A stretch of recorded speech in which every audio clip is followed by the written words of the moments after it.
اب اس میں ایک تھوڑی سی چیز چلیں، یہ تو میرا خیال ہے جن نے مجھے سوال بھیجا ہوا تھا ان کو کلیئر ہو گیا ہوگا اس چیز کا. اس میں تھوڑا سا یہ بھی ساتھ پوچھ لیتے ہیں کہ جو ماں باپ ہوتے ہیں ان کے زندہ ہوتے ہوئے جی اگر وہ کسی ایک بیٹے یا ایک بیٹی کے نام سب کچھ کر جاتے ہیں اور ان کے بعد کیا جو دوسرے بچے ہیں ان کا حق تمہارا گیا نا، کیا وہ کیس کر سکتے ہیں؟ کیا وہ کہہ سکتے ہیں کہ بھئی اس میں ہمارا حصہ تھا؟ یا اگر ماں باپ نے خود ایک اپنے بیٹے یا بیٹی کو دے دیا تو اس میں پھر ان کا باقی کو کوئی حصہ نہیں ہوگا؟ دیکھیں، جب تک والدین زندہ ہوتے ہیں نا جی تو ان کی ملکیت کا جو مال ہوتا ہے اس پر اولاد کا کوئی حق نہیں ہوتا. صحیح. یہاں ایک مسئلہ یہ بھی سمجھ لینا چاہیے کہ جو اولادیں والدین کی زندگی میں وراثت کا مطالبہ کرتی ہیں جی جی. تو یہ جائز نہیں ہے. اچھا، یہ بھی جائز نہیں ہے؟ نہیں جائز ہے. کیوں؟ اس لیے کہ وہ ایک چیز کے مالک ہی نہیں ہے، تو وہ کس طرح سے اس کا مطالبہ کر سکتے ہیں. اور ہمارے معاشرے میں تو یہ عام ہے کہ جب آپ بڑے ہو جاتے ہیں، آپ کے 2 بچے ہو جاتے ہیں، آپ کہتے ہیں ابو کو میرا حصہ دو. بھئی کہاں سے حصہ دیں؟ یا آپ نے کما کے دیا ہے. لیکن اس میں سوری آپ کو یہاں روکوں گا اور یہاں لازمی بات کروں گا کہ میں نے خود کچھ علماء کو کہتے سنا ہے کہ آپ اپنی زندگی میں جو ہے وہ دے دلا کے کلیئر کرتے ہیں.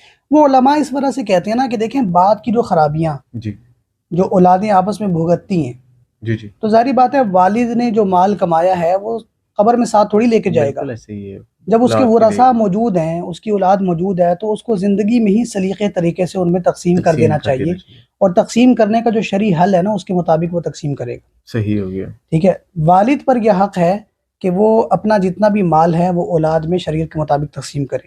ٹھیک. لیکن چونکہ اولاد یہ مطالبہ نہیں کر سکتی، اور اگر والد کسی ایک فرد کو وہ اپنا مال دے دیتا ہے، صحیح، ٹھیک ہے، تو چونکہ اس کا ہے تو وہ کسی کو بھی دے سکتا ہے. دے سکتا ہے. ہاں، کسی کو بھی دے سکتا ہے وہ.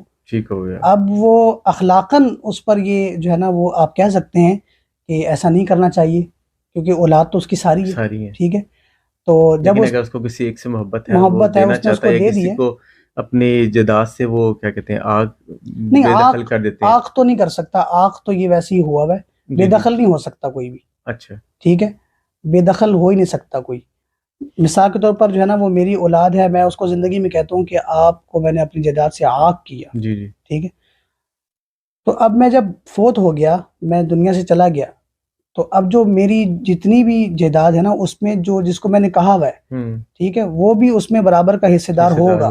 کیونکہ شریعت میں اس کا کوئی تصور نہیں ہے. شریعت میں بھی اور قانون میں بھی. ہاں، میں کسی کو دے دوں تو اولاد میرے سے پوچھ نہیں سکتی کہ ابو آپ نے یہ اس کو کیوں دیا ہے، کیونکہ میری ملکیت ہے، میں دے سکتا ہوں، کوئی ایسا مسئلہ نہیں. صحیح ہو گیا. میرا خیال ہے اس میں آپ کو بڑے اچھے سے جواب مل گیا ہوگا، اور یہیں اپنی ویڈیو کا اختتام کریں گے. مولانا صاحب کا بہت شکریہ کہ آپ نے اپنے قیمتی وقت میں سے ٹائم نکالا، اور انشاءاللہ ہم اس کو جاری رکھیں گے. اور بہنوں کا جو حصہ ہے نا، جی سر، جو لوگ کھاتے ہیں، جی، تو وہ اس حدیث کو ذہن میں رکھ لیں کہ آپ صلی اللہ علیہ وسلم نے ارشاد فرمایا کہ ایک بالش زمین بھی اگر کوئی کسی کی ہتھیاتا ہے، قبضہ کرتا ہے، جی جی، تو قیامت کے دن 7 زمینوں میں سے اتنی زمین اچھا وہ گلے میں اس کے توک بنا کر ڈال دی جائے گی. اللہ، یہ دنیا کے تو مزے آپ چند دنوں کے کر لیں گے، جی جی، لیکن آخرت سے آپ بچ نہیں سکتے. بچ نہیں سکیں گے. میرا خیال ہے، امید کرتا ہوں کہ آپ کو اس میں سمجھ آ گئی ہوگی جنہوں نے سوال بھیجے ہوئے تھے. اور آپ مزید ہمیں سوال سینڈ کر سکتے ہیں ہمارے نمبر کے اوپر بھی. ہمارا نمبر بھی ڈسکرپشن میں لکھا ہوا ہے، اور آپ ہمیں کامنٹ میں بھی بتا سکتے ہیں کہ کیا سوال آپ پوچھنا